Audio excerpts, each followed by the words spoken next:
안녕하십니까, 이진우입니다. 요즘 미국을 비롯한 주요국들은 인플레이션을 잡기 위해서 금리를 열심히 올리고 있는데 우리도 그래서 금리 인상에 나섰지요. 그런데 요즘 중국과 일본의 통화 정책은 거꾸로 가는 모습을 보여주고 있습니다. 중국은 기준금리에 해당하는 대출 우대금리를 내렸고요. 또 국책은행의 자금을 활용해서 대규모 인프라 투자 계획을 발표하기도 했습니다. 결국 돈을 푼다는 뜻이지요. 그래서인가 중국 증시가 최근에는 빠르게 올라서 또 눈길을 끌기도 했습니다. 여기에 일본은행도 20년 만에 기록하고 있는 엔저 현상을 이거 어떻게 해야 되는지 참 고민이 많을 걸로 보이는데요. 오늘은 미국 이야기 조금 접어두고 일본과 중국, 미국과는 다른 방향으로 걸어가고 있는 일본과 중국 두 나라의 경제 이야기 좀 들어보겠습니다. 손에 잡히는 경제 플러스 광고 듣고 시작합니다. 요즘 외환시장의 환율을 보면 전 세계적으로 달러만 독주하는 그런 분위기입니다. 그러다 보니까 원화 가치도 하락하고 있고 그에 따른 다양한 부작용들도 걱정되는데 일본과 중국도 뭐 거의 마찬가지이거나 우리보다 자국 화폐가 더 내려가는 그런 현상을 보이고 있죠. 일본과 중국은 통화 정책도 또 미국과 반대이다 보니까 더 그런 격차가 커지고 있을 텐데 이게 미치는 영향은 뭘지 우리는 뭘 좀 준비하고 뭘 좀 긴장하고 걱정해야 되는지 들어보겠습니다. 리치고 인베스트먼트의 홍춘욱 대표님 나오셨네요. 어서 오십시오. 안녕하세요. 예. 우리나라 돈 원화 가치도 떨어지고 있는데 그렇습니다. 일본 돈 엔화 가치는 더 떨어진다면서요? 예, 그렇습니다. 어, 달러에 대한 엔화 환율이 136엔 정도니까요. 예. 사실 이걸 이 정도 레벨을 본 게 2000년대 초반의 일이었어요. 그러니까 20년 사이에 가장 환율이 높다. 그러니까 높다는 걸 다르게 표현하면 달러가 엔에 대해서 강하다. 이렇게 볼 수 있는 거죠. 우리로 치면 환율이 1,500원 갔어. 이런 느낌을 이제 일본 사람들이 받고 있다는 느낌 거죠? 그렇습니다. 우리도 그때 어. 외환위기 직후에 예, 예. 환율이 굉장히 불안정하던 시절이 있었잖아요. 네. 그때도 뭐 2,000원도 가고 1,500원도 갔었는데 그때 그 시절로 돌아간 것 같은 기분이 들 정도로 예. 엔이 약하다 이렇게 볼 수 있습니다. 일본 여행 가면 일본 물가 싸졌네라는 느낌을 받겠네요, 그럼. 그렇죠. 작년 9월에 달러가 엔에 대해서 그렇게 좀 이렇게 강세를 안 보이던 시절이 있었는데 그때 예. 100엔에 대한 원화 환율이 1,080원이었어요. 예, 우리 돈. 예, 그러다가 6월에 이제 지난 6월이죠. 939원까지 갔다가 지금 오늘은 보니까 950원 정도에서 거래가 되고 있는 거 보면 네. 일단 작년 뭐 여름에 많이 물론 그때 못 갔지만 네, 예. 여름에 휴가를 갔다면 그때 비해서 지금 10% 일본 넘게. 물가가 10% 이상 넘게 싸진 느낌이 싸진 들겠어요. 느낌도 들고 우리. 또 가서 더 여행에 여유가 있고 그럴 것 같습니다. 이게 이제 뭐 여행 경비에만 서로 미치는 영향이면 그냥 그런가 보다 하고 넘길 텐데 이게 대표적인 게 여행 상품이긴 합니다만 그것보다는 또 다양한 영향이 있을 것 같아서 일본에서는 이렇게 자국 화폐의 가치가 떨어지면 수입품 가격이 훨씬 높게 느껴지잖아요. 그렇습니다. 당연히 일본만 그런 게 아니라 모든 경우에 다 그런데 일본은 특히 더 그렇겠어요. 우리도 그렇고 일본도 그렇고 이 두 나라 모두 자원 빈국이잖아요. 네. 그러니까 사람만 많지 숫자는 많은데 예, 그 생산되는 자원이라는 게 거의 없는 그리고 거의 전량을 또 수입하는 원자재들 중에 가장 중요한 게 사실 원유나 천연가스인데 이거 거의 전액 수입하는 나라다 보니까 한국이나 일본이나 다 둘 다 최근에 특히 그 환율까지 안 좋으니까 이 에너지 가격 상승으로 상당히 고통을 받고 있는 중이고 이 에너지 가격 상승 때문에 얼마 전에 나왔던 기사를 보는데 이게 참 슬픈 기사죠. 어떤 기사를 딱 이야기하냐면 엔화의 가치가 떨어지면 가게는 힘들다. 그런데 일본 경제 전반을 생각하면 긍정적 영향이 더 크다. 이런 블룸버그 기사를 보면서 우리랑 참 비슷하구나. 우리도 이제 수출로 어떻게 못 먹고 사는 나라고 일본도 30년째 내수 불황을 지속적으로 기록하다 보니까 네. 일본 내수 기업들이 너무너무 힘들었거든요. 왜 힘드냐 하면 30년째 물가를 못 올린 거니까요. 그렇겠죠. 네, 그러면 각종 원자재 가격이 뭐 30년 전에 예를 들어서 국제 유가가 달러에 대해 그 1배럴에 대해서 한 20불 정도 하던 게 지금 100불인데 해외에서 수입되는 원자재 가격이나 각종 물가는 5배 정도 올랐는데 비해서 자국 내에서 물건 값은 올리지 못하니까 이제 기업들이 점점 힘들어지고 경제가 어려워진 여건에서 게다가 여기 이제 환율까지 또 상승하게 되니까 수입 가격이 더욱더 오르고 원자재 가격 오른 걸 제품 가격에 전가하는 건 되게 힘드니까. 왜냐하면 소비자들이 30년 동안 물가 오르는 걸 본 적이 없으니까. 그 질문을 드리려고 했어요. 똑같은 상황에서 우리나라는 아유, 저 수입 가격도 비싸지고 비싸져서 가격을 올릴 수밖에 없습니다 하면서 뭐 빵값도 올리고 좀 다 올리잖아요. 예, 그런데 일본은 왜 그게 안 돼요? 임금이 안 오르니까요. 제가 이제 30여 년 전인데 예. 옛 추억을 소환 조금 하자면 그때 이제 모 증권사에서 이제 연수를 보내주던 시절인데 네. 그때 이제 좀 우리도 참 좋았던 시절이죠. 그래서 일본에 잠깐 가서 이렇게 공부를 할 기회가 있었는데요. 예. 물론 뭐 제가 일어를 잘 못하니까 이제 거기 또 증권사에서는 교포님, 그러니까 동포님을 붙여주신 거죠. 그래서 예, 예. 이제 세 개의 언어로 이상한 대화가 이루어지고 있었습니다. 이제 그때 제가 물어보니까 그 증권사에 연봉, 신입사원 연봉 이런 걸 이제 자연스럽게 서로가 이야기를 하다 보니까 저희보다 한 2배 정도 되더라고요. 환율 환산하면 네, 그때 네. 환율이 뭐 그래도 또 700원대에 예. 불과했는데도 그랬습니다. 근데 지금도 그 연봉이 같더라고요. 엔화로 할 때 그 엔화라는 거죠, 똑같이. 예. 그래서 월급을 얼마 받냐 하면 한 30만 원에서 40만 원 정도를 들었던 기억이 나는데 지금도 그래요? 지금도 그런. 그러니까 그 차이가 어디서 나는 겁니까? 우리나라는 아니 물가도 올렸으니까 월급도 올라야 되겠습니다라면 그렇지 하면서 또 올리기도 하고 그러면서 사회 전체가 물가가 올라가는데 맞습니다. 일본도 상황은 똑같을 텐데 거기는 안 올라가는 게 인건비 안 올라가고 물가 안 올라가고 하는 게 어디서 나타난 차이예요? 결국 20년에 걸친 기업의 연쇄적인 도산과 회계분식 사건 때문이죠. 그 나라 분위기? 예, 그 나라에서 일단 회계분식했던 유명한 회사부터 한번 우리가 생각해봐도 도시바나 올림푸스 같은 이름만 들으면 어마어마한 회사들이 네. 대규모 회계 분식을 한 나머지 구조조정을 지금도 하고 있는 중이잖아요. 그러니까 이런 것들을 보고 있으면 와 어떻게 저렇게 큰 강대국에서 저런 일이 장기간 벌어질 수 있나 싶은 그런 놀라움이 있을 정도의 상황이었는 거고요. 네. 그 과정에서 이제 내수가 또 전체 GDP에서 차지하는 내수 비중이 우리는 뭐 그러니까 수출이 전체 차지하는 비중이 한 절반 가까이 되는 나라라면 높죠 우리는. 일본은 10% 정도. 음. 요새 이제 많이 올라서 17%. 내수가 죽다 보니까. 예, 근데 이제 내수는 아까 이야기했던 것처럼 이제 그 공급 과잉 속에 노령화에 공급 과잉 속에서 시장은 점점 줄어들어가니까 가격을 못 올리고 기업들은 그 과정에서 경쟁력이 이제 약화되고 마진이 축소되면서 악순환이네요. 예, 그러면서 이제 또 사람을 해고를 해야 되는데 거기도 이제 우리처럼 그 연공급이잖아요. 그게 뭐냐면 한 해 한 해 집안하면 호봉이 딱딱 올라가는. 그리고 사람 자르는 건 큰일인 그런 분위기. 그렇죠. 예, 그래서 고이즈미 정부라고 지금으로부터 한 15년 전에 있었던 일본의 정부가 있는데 그때가 돼서야 조금 개혁이 이루어진 거죠. 그리고 이제 다시 글로벌 금융위기가 왔고 네.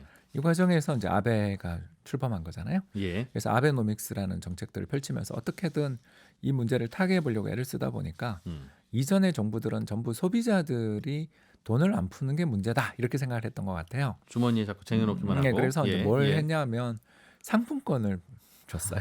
기억나세요? 예. 20년 전에 있었던 정책입니다. 얼른 안 쓰시면 손해입니다. 하는 예, 그런 예. 상품권. 하시모토 네. 정부라고 예. 벌써 20년이 더 됐는데요. 이 정부에서 쓰던 정책들도 있었고 그 뒤에 또 어떤 정책을 펼쳤냐면 다리를 아주 크게 놨습니다. 그래서 또 터널도 세계 최장의 터널들 그런 기록들을 보면 예. 일본이 상당 부분 갖고 있잖아요. 저는 칸문 터널만 한번 봤던 기억이 나는데 정말 끝도 없이 가던 기억이 있었어요. 그러니까 그런 어마어마한 국책 사업을 통해서 경기를 부양해 보려고 그러다가 이제 빚만 남은. 아니, 그러다 보니 이제 지금으로부터 10년 전 2012년에 아베가 처음 수상이 된 다음에 이 사람이 바꾼 거죠 방향을. 그러지 말고 기업을 살려서 경기를 살리면 어떻겠냐. 즉 소비자들한테 돈을 주고 어떻게든 땅값을 지지하기 위해서 노력하는 정책은 이제 효과가 없었고 이제 더 이상 한계다. 그렇다면 정부가 지출을 늘리는 정책은 포기하고 중앙은행이 총대를 매자 이렇게 이제 어떻게 보면 서로 선수 교체를 한 거죠. 그 새로운 선수가 이제 바로 구로다 일본 수상이 그죠. 예. 일본은행 총재가 되겠고요. 일본은행 총재인 구로다는 지금도 10년째 그 직위를 갖고 계시고요. 이분이 했던 정책이 그 유명한 화폐를 뿌리는 헬리콥터 어머니를 하기 시작했습니다. 쉽게 이야기해서 금리가 조금만 올라가면 우리 일본 중앙은행이 무제한 채권을 사주겠다. 금리는 항상 제로로 제로다. 만들고. 그래서 특히 최근에는 30년 혹은 10년 만기 국고 금리를 통제하고 있어요. 사실상 시장 경제가 아니죠. 그래서 지금도 다른 나라 금리는 전부 3%대잖아요. 10년 금리가. 예, 10년물 예. 국고 금리가 3%대인데 지금 일본이 0.2%? 그냥 무조건 누르는 거죠. 예, 왜냐면 그러니까 음. 그 이상으로 채권이 시세가 나올 것 같으면 채권을 만들어 뿌리면 되는 예, 거예요. 중앙은행이 사주는 거죠. 아, 사자 거꾸로 그렇죠? 예, 돈을 아까 돈을 윤정기를 누른다고 제가 이야기했죠. 네. 그래서 얼마든지 빌려줄게요. 예, 우리가. 그러니까 그 금리 이상은 내가 무제한으로 사줄 테니까 걱정 말고 돈을 빌려 이런 정책을 지금 쓰고 있는 거고 그렇게 되니까 글로벌 투자자들 입장에서 일본을 보는 시각이 이제 약간 엇갈리는 거죠. 저처럼 이제 외환 쪽에 있었던 사람들 입장에서는 엔화 매도 딱 이렇게 방향이 나갈 수밖에 없죠. 왜 그러냐면 딴 나라 금리는 3%선은 올라가고 있고 아까 잠깐 이준유 기자님도 이야기하셨지만 중국이 금리 좀 내렸다 그래도 그래도 중국 국고 금리가 2.8이거든요. 네. 그러니까 우리나라는 3.7까지 갔고요. 그러니까 다른 나라 금리 전부 다 올라가는데 이 나라만 0.2면 어떻게 하는 게 좋냐 하면 제가 그냥 외환에 대한 이야기 잠깐만 드리자면 예. 제가 글로벌 아주 유명한 은행이에요. 그러면 저도 일본 정부가 10년 동안 채권을 0.2% 금리로 빌릴 수 있으면 예. 저도 그 금리로 빌릴 수 있을 거 아니에요. 그렇죠.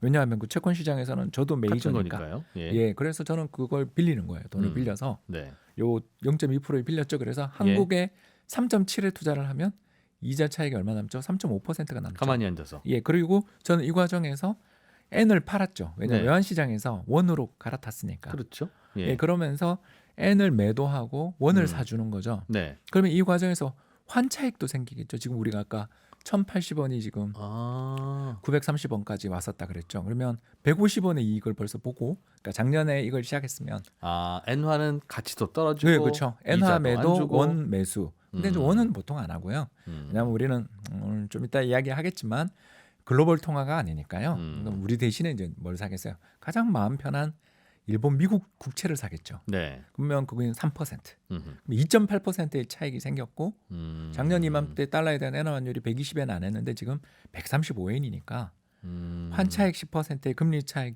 2.8%를 한꺼번에 누리는 거죠. 네. 그래서 이런 거래를 저희들은 이제 캐리 트레이드라고 부르는데요. 이제 뭐 쉽게 얘기해서 저금리로 돈을 빌려서 고금리 통화에다가 묻어두는 그런 이런 거래를 하게 되니까 네. N은 점점 약해지겠죠. 왜냐하면 빌려서 파니까 외환 시장에서 N 매도, 달러 매수를 하니까. 그래서 지금 갑자기 이런 거래가 폭발적으로 늘어나면서 엔화의 약세가 출현한 거죠. 상식적으로 보면 엔화의 금리가 낮다는 건 일본은 불경기라는 뜻이고 불경기에는 돈이 잘 안 풀리는 때니까 이렇게 금리 낮은 통화는 통화 가치는 오히려 거꾸로 좀 올라가는 돈이 안 풀리니까 근데 그런 것 때문에 이거 이자를 먹으려고 가면 그 나라 돈 가치가 떨어지고 뭐 이런 문제가 있었을 텐데 일본은 이상하게 돈 가치도 떨어지고 금리도 낮고 참 그런 상황이네요. 그리고 일본은 또 이걸 은근히 즐기죠. 이제 두 번째 이야기가 된 건데요. 외환 시장에서는 예. 당연히 나쁘죠. 그렇겠죠. 왜냐하면 N을 가지고 있으면 손해를 보니까. 근데 일본 정부는 이걸 즐기고 있거든요. 왜 그러냐면 아시아 주요 증시 중에서 네. 지난 1년간 제일 안 빠진 데가 일본이에요. 그건 또 그래요? 예, 그래서 토픽스 지수를 보면 지금도 그냥 지수가 한 1,800포인트인데 뭐 작년 이맘때 정도보다는 조금 빠지긴 했는데 그래봐야 뭐 한 15% 20%? 우리는 30%가 빠졌는데 그 그리고 나라 돈 가치가 그렇게 떨어지고 하는데도 왜 주가 지수는 또 괜찮아요? 이게 이익이 올라가니까요. 수출하는 예, 그러니까 기업들의 이 토픽스라는 한국의 코스피에 해당되는 지수에 예전에는 내수 기업들이 압도적이었대요. 뭐 NTT, 예. 일본통신, 우리의 도코모. KT에 이런 회사들이 시가총액 1위였고 1위부터 10위 사이에 있는 시가총액 1위 기업에서 12기업 사이에 도요타 자동차와 소니 정도를 제외하고는 다 은행이었어요. 네. 그런데 이제 은행이 지금 3개 남았잖아요. 13개 도시은행들이 망하거나 합병하면서 3개 남았고 또 그 은행들조차 옛날에 비해서 영향력이 이제 시총이 높지 않으니 예, 그러다 보니까 주식 시장에서 차지하는 수출 기업들의 비중이 올라가다 보니까 N 약세일 때 일본 수출 기업들이 돈 잘 벌거든요. 그렇겠죠. 물론 돈만 잘 벌고 임금은 안 올려줘요. 그러게. 그래서 기업들이 어떤 일들을 벌이냐면 세상에 배당을 엄청나게 주는 거예요. 왜 특별한 이유가 있어요? 아니요, 이제 아직도 그 사람들도 적응을 못한 거죠. 무슨 말이냐면 음. 또 불황이 올 수 있으니까 음. 여기서 섣불리 투자하는 건 무섭고 그렇다 돈을 싸쥐고 있기는 좀 미안하고. 미안하니까. 왜냐면 주주들이 그동안 아, 잃어버린 30년 예, 동안 너무 예. 고생했으니까. 예. 또 주주 대부분이 외국인이에요 아, 이제. 투자를 할 줄 모르는군요. 그런 투자하는 것도 걸 잊어버렸군요. 그런 것도 있고 이제 지난 불황이 너무 힘들었던 거죠. 음. 그러니까 트라우마가 일종의 생겨버린 집단 트라우마라고도 이야기하신 분이 있더라고요. 아직 폭격 안 끝난 줄 알고 밖으로 나오지 못하는. 그리고 조금만 소리가 나도 또 폭격 나는 줄 알고 덜덜 떠는 패닉에 빠지는 예. 그런 상태가 이어지다 보니까 기업 이익은 어마어마하게 좋은데 음흠. 그래서 뭐 이제 저희들이 애널리스트들이니까 저희 네. 출신이 그래서 뭐 PER이나 PBR 이런 이야기 하잖아요. 그래서 네. 기업의 순자산 가치나 또는 기업이 벌어들인 이익 대비해서 보면 역사상 제일 싸요. 일본의 주요 수출주들이. 예, 수출 기업들이나 예. 또는 전체 시장도 다. 예. 그런데 국내 투자자들은 거의 투자를 안 하니까 일본 주식에. 예, 일본 주식에 투자를 안 하니까 이제 외국인 지분율이 한 30%까지 가거든요. 거기도. 그렇게. 그러니까 이제 물론 뭐 외국인도 최근엔 좀 팔죠. 왜냐면 엔이 너무 약세니까. 네네. 그런데 예. 주가는 단단하고 이 높은 주가를 바탕으로 해서 또 주주들한테 배당도 잘 주는. 네. 그러면서 고용은 또 별로 안 늘리니까 아하. 아베노믹스라는 걸 10년째 했는데도 불구하고 그러니까 기업들의 배만 불렸지 경제가 좋아진 게 뭐냐라는 비판을 많이 받고 있는 거죠. 그러니까 이 정부가 뭔가 이렇게 음악을 좀 틀고 그러면 경제 주체들이 거기에 맞춰서 그 춤도 좀 추고 해야 뭔가 선순환인데 음악만 계속 흘러나오는 나라라는 거죠. 그리고 그 음악이 10년째 같은. 돈 쓰세요. 환율은 계속 앞으로 오를 겁니다. 그러니까 네. 달러에 대한 엔화 환율은 오를 겁니다. 음. 돈의 가치는 떨어져요. 인플레가 곧 눈앞에 왔으니 네. 지금 돈을 안 쓰면 당신의 구매력은 사라져요. 음. 이런 노래를 돌림 노래를 지금 10년째 부르고 있는 거죠.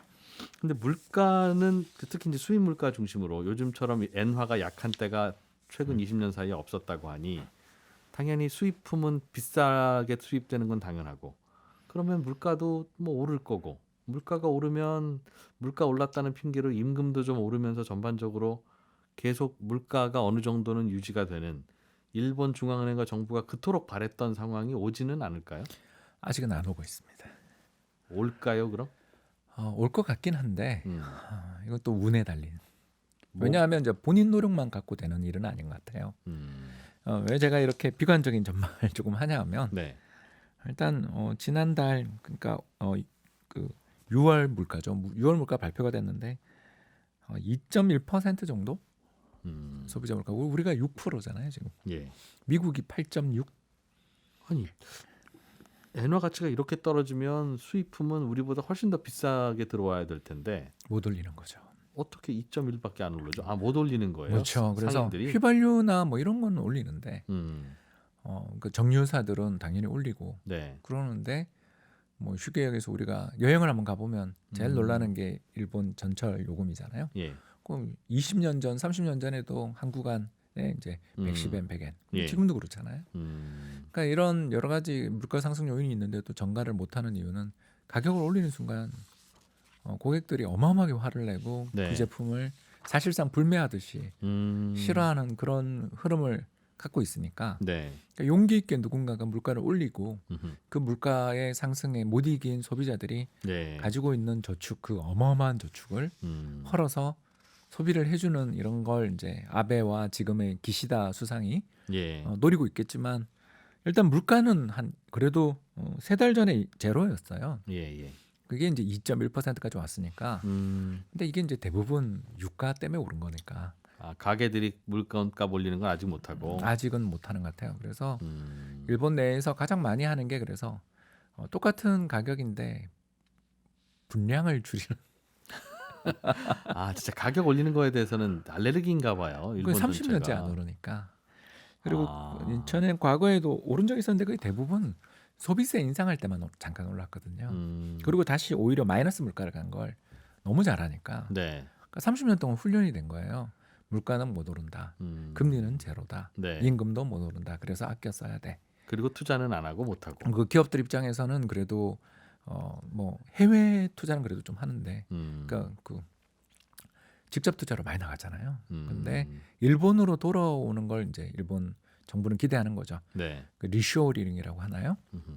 그걸 하고 있는데 아직까지는 좀 없는. 그래서 TSMC를 비롯한 뭐 대만 반도체 같은 그런 기업들이 일본에 대규모 투자를 한다는 등의 여러 가지 호재는 있습니다만 아직 이런 경제 전체의 물가 하락 또는 경기의 장기 침체 흐름을 돌리지는 못하는 그런 아직은 역부족인 그런 상태라고 볼 수 있겠습니다. 일본 중앙은행은 그렇지만 조금씩 물가 올라가는 걸로 봐서 이거 한번 희망을 한번 가져볼 만도 해. 조금만 더 해보자. 예, 그런 이번 분위기인가 뭐 봐요. 의회 보고에서는 알겠습니다. 그런 말씀을 하셨습니다. 예. 리치고 인베스트먼트 홍춘욱 대표와 함께 일본 이야기 들어봤는데 저희는 2부로 넘어가면서 2부에서는 또 중국 이야기를 좀 들어볼까 합니다. 2부로 이어갈게요. 오늘도 날씨는 아주 많이 더운 것 같아서 강원, 전남, 경북, 경남 지역에 폭염 경보가 발효됐습니다. 각별히 좀 주의하시고요. 저희는 2부로 돌아옵니다. 예, 이 리치고 인베스트먼트의 홍춘욱 대표와 함께 일본 경제, 중국 경제 이야기 듣고 있습니다. 일본 경제 이야기를 저는 듣다 보면 그냥 그 느낌이 마치 그 자전거 바퀴에 바람 넣을 때 자전거 바퀴 어딘가에 큰 구멍이 하나 뚫려 있으면 바람은 참 열심히 넣는데 이게 자꾸 어딘가 새는 것 같고 힘만 들고 난 뭐 잘못하고 있는 건가? 이런 느낌 드는 그런 거가 일본 경제 이야기를 들을 때마다 떠오릅니다. 비슷한 상황인 거죠, 느낌이. 아유, 그럼요. 제 아들이 예. 어디 이제 일본에 유학 가 있는데 아침에는 이제 편의점에서 뭔가 결제하는 게 날아오죠. 아빠 카드 쓰는군요. 왜 그러냐면 뭐 하기야 학생이 돈이 또 없으니까. 학생한테 또 그게 발급이 잘 안 되니까 음. 특히 일본은 아시는 것처럼 카드 쓸 수 있는 매장이 굉장히 제한돼 많지 있잖아요. 않죠. 예, 예. 그래서 가끔 이제 그걸 어느 날은 하루 종일 온 카드를 한번 보는 날이 있는데 아침은 300엔, 점심에 학식은 400엔, 그리고 저녁은 좀 맛있는 거 먹으러 가면 800엔. 이게 뭐 거기다 900원 곱하면 되는 거니까 아침은 2,000원, 2천 몇백 원, 예. 점심은 3천 몇백 원, 저녁 때 맛있는 거 먹으면 7,000원. 6천 몇백 원, 7천 원. 그러니까 이게 30년 전 출장 가서 먹었을 때 가격이랑 똑같거든요. 좀 맛있는 거 좀 먹으라고 하죠. 예, 그래서 가끔 뭐 하라 그러면 비싼 거 좀 먹는 날이 보니까 한국 치킨 먹으면 1,000엔 넘고 뭐 피자 이런 거는 1,000엔 넘고 확실히 그러니까 해외에서 들어온 자기들이 친숙하지 않은 음식은 조금 가격을 우리도 그렇죠. 우리도 베트남 국수, 베트남 현지보다 몇 배 바가지 쓰고서 먹잖아요. 그런 것처럼 일본도 좀 그게 가격 인상이 가능한 품목들은 확실히 해외에서 좀 들어온 거 이런 거는 가격 인상이 가능한 분위기인데 예. 자기들이 옛날부터 먹었던 뭐 규동이라든가 우동 같은 건 300엔, 400엔인 거예요.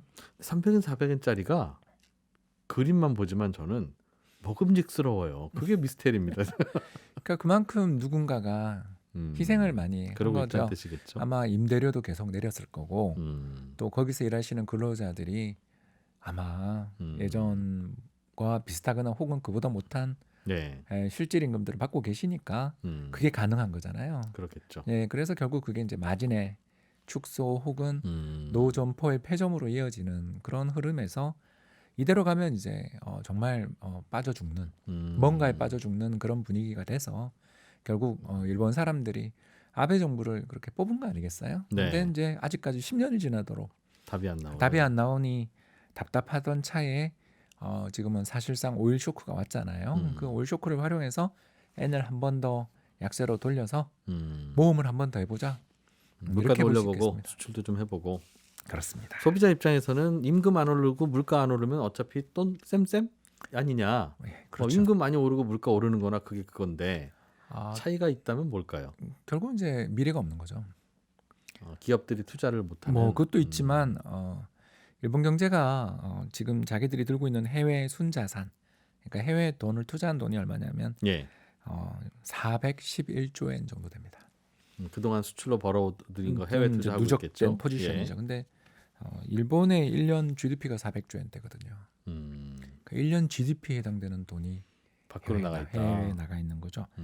이런 그 어마어마한 돈들이 해외에 나가 있는 거가 시사하는 바가 뭐냐면 지금의 자산은 되게 많은데 예. 현금 흐름이 안 좋은 거죠. 일본인들은 예, 그런 현금 흐름이 안 좋은 그런 상황이 돼버린 거죠. 네. 그런 상황에서 뭐 나라는 안 망하겠죠. 왜냐하면 뭐 이렇게 채권이 많으니까. 네. 근데 이제 대신 젊은 사람들 입장에서 이 분위기에서 이제 눌려버리겠죠. 그래서 가장 대표적인 사례를 제가 하나만 이야기하면 네. 일본 사람이 해외로 유학을 안 가요. 왜요? 한국보다 더 적습니다. 왜요? 미국의 유학생들이 한국보다 일본 인구가 2배잖아요. 예. 근데 미국에 유학하는 학생 수를 살펴보면 일본이 10위권 밖입니다. 우리가 7위인데. 그 왜 그러죠? 원래 미국인들도 다른 나라로 유학 안 가더라고요. 그러니까 우리나라 대학이 최고지 뭐라고 생각해서 그런가요? 그것도 있고요. 예. 노벨상 받는 분들도 많고. 근데 이제 일본도 근데 이제 두 번째는 결국 갔다 와봐야 무슨 소용이 있냐. 어차피 취업 더 잘 되는 것도 아니고. 그리고 우대 받는 것도 아닌 것 같은데. 음, 그리고 또 사회 분위기가 점점 모험을 기피하는 분위기가 되니까 네. 그 리스크를 내가 져야 되나? 가서 학위 못 받으면 어떡할 건데? 그냥 그 돈 손에 쥐고 있는 게 안전하다. 그러니까 이렇게 되면 이제 혁신이 신제품 개발이 이게 그렇군요. 물가도 오르고 월급도 오르는 게 차라리 낫다. 그러면 그 과정에서 기업들은 돈을 버니까 기업들이 그 돈으로 투자도 하고 새로운 신제품도 만들고 하면서 달라지는데. 맞습니다. 그렇군요. 저희 청취자 중에 김상민 씨께서 저도 평소에 궁금하던 걸 문자로 질문을 보내오셔서 여쭤보면 일본은 그렇게 잃어버린 30년이라는 말을 많이 듣는다. 그런데도 아직도 G7이고 세계 3위, 4위 경제 대국이면 일본은 뭐 잃어버린 30년 아니었으면 뭐 거의 뭐 1등 됐겠다? 그럼 우리도 비슷하게 가면 우리는 어떻게 되는 건가? 뭐 이런 질문이네요. 예, 뭐 맞는 말씀이죠. 그대로 갔으면 아마 1등 하고 있었을 것 같아요. 그 기세를 그 기세가. 유지했으면. 근데 이제 80년대 말부터 이미 일본은 망조가 들었는데 그때부터 이제 너무 재테크가 잘 되니까 그러니까 그렇게 30년째 망하는데도 저 정도면 그때 너무 도대체 좋았던 저 저력은 뭐냐? 우리는 뭐 한 3년만 이렇게 돼도 흐느적흐느적할 텐데. 예, 그게 그때부터 뭔가요? 그게? 가지고 있는 일본의 그 양대 기술이 소재와 정밀 기계 예. 이 두 품목은 세계 어디도 따라갈 수 없을 만큼의 강력한 경쟁력을 가지고 있고 지금도 잘해요. 시네츠라는 회사 혹시 들어보셨는지 모르겠습니다만 그러니까 이런 회사들이 어마어마하게 많거든요. 그 힘으로 그 힘으로 잃어버린 아직 버티는 30년을 버티고 있는 거다. 버티고 있는데 새 산업이 안 나오는 거죠. 새로운 산업. 그래서 예를 들어서 뭐 제약 그러면 다케다 신약 너무너무 좋은 회사인데 계속 자, 그 그다음은 회사고.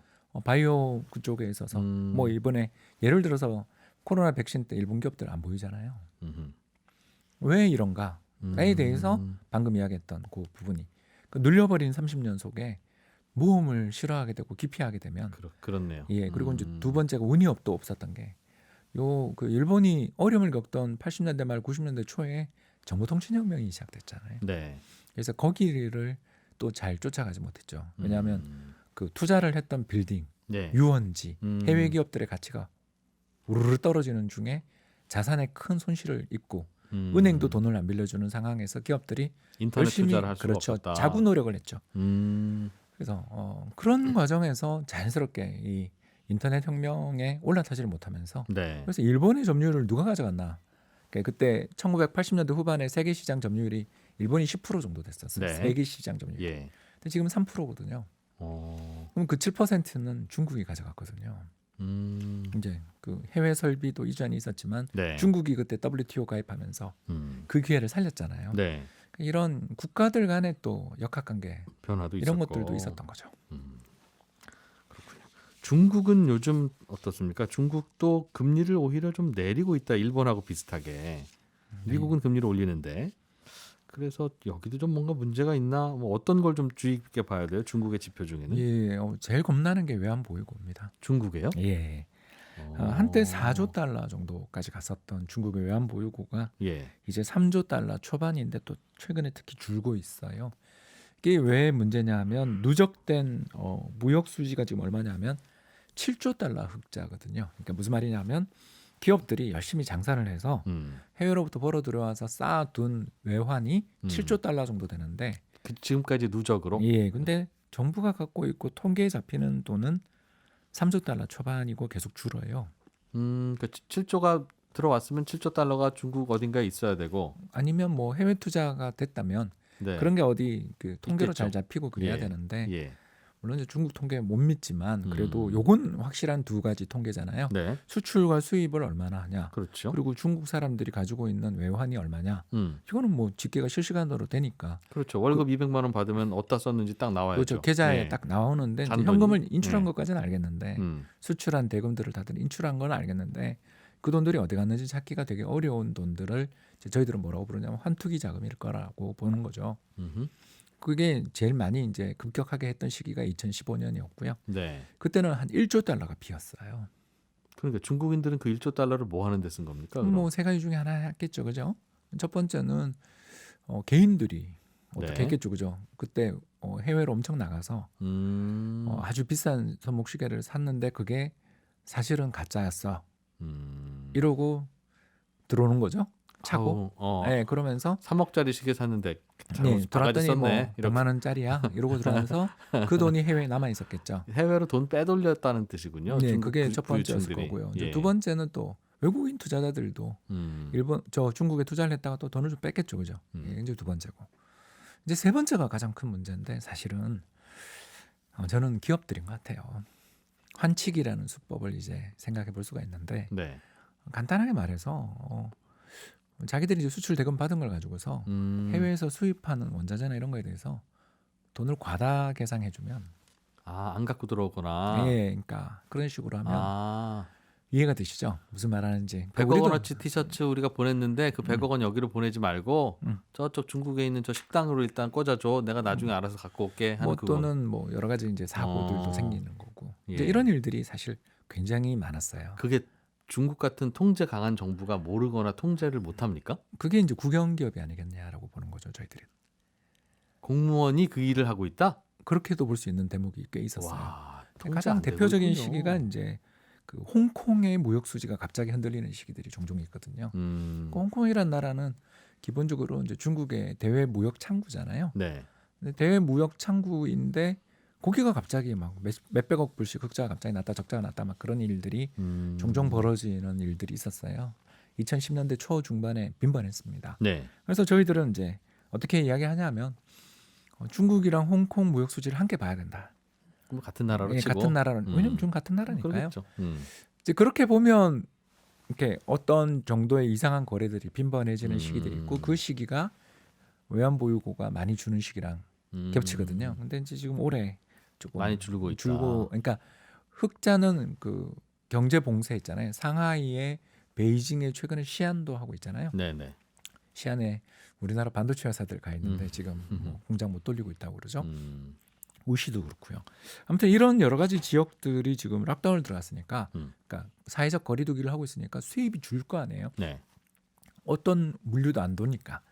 그러면 무역 흑자가 엄청 났거든요. 네. 근데 외환보유고가 줄었어요. 음. 그럼 뭘 뜻하겠어요? 아까 이야기했던 세 가지 중에 한둘이 되겠죠. 그래서 이제 이런 일들이 왜 벌어지냐 하면 간단한 거죠. 위엔화가 앞으로 약세로 갈 거다라는 기대가 높아질 때 자기 통화가 앞으로 떨어질 거라고 생각되는 순간 달러를 길게 보유하는 게 훨씬 이익이 되는 사람들이 있고 그걸 접근할 수 있는 게 중국에서는 굉장히 제한적인 사람들밖에 없잖아요. 뭐 당장 해외 여행 갈 수 있는 분 비자를 갖고 계시는 분이 6천만에서 8천만 사이라고 그러잖아요. 네. 그러면 중국 전체 인구의 5%도 안 되는 사실 대부분이 또 공산당원일 거 아닙니까? 예. 그러니까 그런 분들이거나 아니면 해외에서 중국에 투자한 기업들이 돈 빼기 되게 어렵다는 걸 알고 있죠. 결국 세 번째 국영 기업들의 어떤 해외 무역 거래 또는 채권 거래 속에서 이런 일들이 벌어졌다고 볼 수 있는 거죠. 그리고 이런 일들은 항상 언제 나타나냐 하면 중국이 금리를 인하하고 미국이 금리를 인상할 때 나타나거든요. 네. 왜 그러냐면 이게 또 수지타산이 잘 맞거든요. 왜냐하면 똑같은 일을 그렇군요. 하겠습니다. 자, 제가 국영 기업이에요. 예. 자, 근데 중국은 지금 대출 금리가 2.7 정도까지 내려왔죠. 네. 1년 만기 대출 금리가. 그러면 이걸 가져와서 음흠. 환전을 하죠. 왜냐하면 우리는 해외 물건을 수입할 수 있는 그런 라이센스나 또는 어떤 커리어가 있죠. 네. 그래서 해외 계좌를 개설해서 미국의 모기지 채권, 예를 들어서 MBS라고 하는데 이게 지금 6.3까지 가 있거든요. 왜냐하면 이제 정부 기준 금리가 계속 올라가면 시장 장기 금리는 더 많이 올라가니까. 그러면 골 투자를 딱 하는 순간 자기 손에 기본적으로 암만 수수료를 생각해도 네. 3에서 4% 정도의 이익이 바로 손에 남을 뿐만 아니라 예. 위엔화가 앞으로 자기들은 내부 떨어질 정보겠죠. 것 같으니까. 예, 떨어질 것 같다. 그러면 달러에 대한 위안화 환율이 지금 뭐 예를 들어서 7.4, 7.5에서 움직이는 게 8을 간다. 네. 예를 들어서 뭐 아니 죄송합니다. 6.3, 6.4에서 움직이는 게 7을 간다, 8을 간다고 생각되면 요 거래를 통해서 굉장히 큰 이익을 볼 수 있고 그리고 기업들의 평가는 경영 성과에서 좌우되고 네. 그리고 잘 되면 이분이 올라갈 거 아니에요. 그러니까 이런 여러 가지 일들 그것들이 아, 발생할 수 있는 거죠. 그런 것들이 아마 환투기 공격도 분명히 있었겠지만 홍콩을 중심으로 한 해외의 어떤 공격도 있었겠지만 이런 내부자들에 의해서 사실은 왜냐하면 자본 통제가 굉장히 강한 나라니까 차라리 그걸 환율을 자유화했으면 그런 예상들이 다 환율에 반영이 돼서 위안화는 약세가 되고 달러가 비싸질 테니 비싼 달러를 들고 어떻게 저렇게 나가나 이제 금방 포기할 텐데 환율은 묶어놓으니까 계속 그 먹을 수 있는 구멍이 열려 있는 거죠. 예 그런데 이제 얼마 전까지만 해도 한 4% 초반 정도의 중국의 대출금리 기준금리가 있었는데 이제 이게 대출금리는 한 3.7 그리고 시장에서 중개되고 있는 각종 채권금리는 아까 말씀드린 2.7에 거래가 되거든요. 네. 그러니까 뭐 중국이 기준금리가 뭐냐라고 하면 저는 예금금리라고 보는데 그건 1.5고요. 그러니까 금융기관들은 더 어마어마한 차익이 생기겠죠 지금. 네. 그러니까 이런 식의 정책을 쓰게 되면 안 되거든요. 제가 딱 봤을 때는 미국이 금리 인상하는데 이 나라가 통화 가치를 안정적으로 유지하고 싶은 욕망을 갖고 있는 나라니까 네. 같이 이런 올려야 거래가 된다? 이거 되게 위험해요. 그러면 금리를 올리고 음. 대신 재정을 써야죠. 왜냐하면 이 정부 재정이 되게 건전한 나라거든요. 중국이 왜냐하면 땅 팔아서 계속 돈을 어마어마한 차익을 거둘 수 있는 나라니까 그러니까 금리는 건드리면 안 되고 정부가 SOC 투자부터 시작해서 어마어마하게 정부가 돈을 써야죠. 그래서 이제 이번에 나온 뭐 20조 위안인지 몇 조 위안인지 저도 이제 정확한 규모는 아직 모르겠습니다만 대규모 인프라 채권 투자를 하겠다라는 건 굉장히 좋은 신호다. 중국 정부가 그렇게 중국 정부가 발표하는데, 돈을 쓰겠다라는 건 자기들이 빚을 지겠다라는 건 네. 지금 굉장히 재정이 건전하니까 그런 정책을 쓰게 되면 중국도 다행히 위기로 가지는 않지 않겠냐. 그런데 만에 하나 또 금리를 건드린다면 이건 좀 문제가 계속될 수 있다. 이렇게 이렇게 볼수 있는 건드린다는 거죠. 건 금리를 오히려 거꾸로 낮추는 식의 그런 예, 지금 벌써 2번이나 낮춰가지고 그러면 오늘 걱정하신 예. 자꾸 중국에서 달러 몰래 사서 미국으로 빼내가는 그런 흐름이 자꾸 커질 거고 그럼 위험해진다. 그 그리고 말이죠? 그건 우리한테 바로 전염되거든요. 왜냐하면 중국이 우리나라 최대 무역 상대 국가고 아, 우리 기업들은 중국이랑 치열하게 경쟁하는 중인데 네. 중국 통화가 약세를 막 보여요. 아. 그래서 1달러에 뭐 예를 들어서 8위엔이다 이러면 우리도 우리의 경쟁력도 떨어질 떨어질 거고 너넨 괜찮니라고 누가 묻겠죠. 아, 한국 괜찮아? 그러니까 우리는 괜찮다고 생각하죠. 그러나 외국인은 잘 모르거든요. 그렇군요. 위엔화 약세일 때 누가 가장 영향받아 이렇게 그냥 통계로 돌리는 거예요. 그러면 한국용 딱 나올 거거든요. 그다음 네. 싱가포르고요. 뭐 이렇게 나오거든요. 요즘 우리나라에서 외국인들이 자꾸 주식 파는 게 그런 이유일 수도 있죠. 음, 그걸 어떻게 정확하게 이렇게 잘 뭐 구분할 수는 없지만 네. 이런 혐의도 있다는 거죠.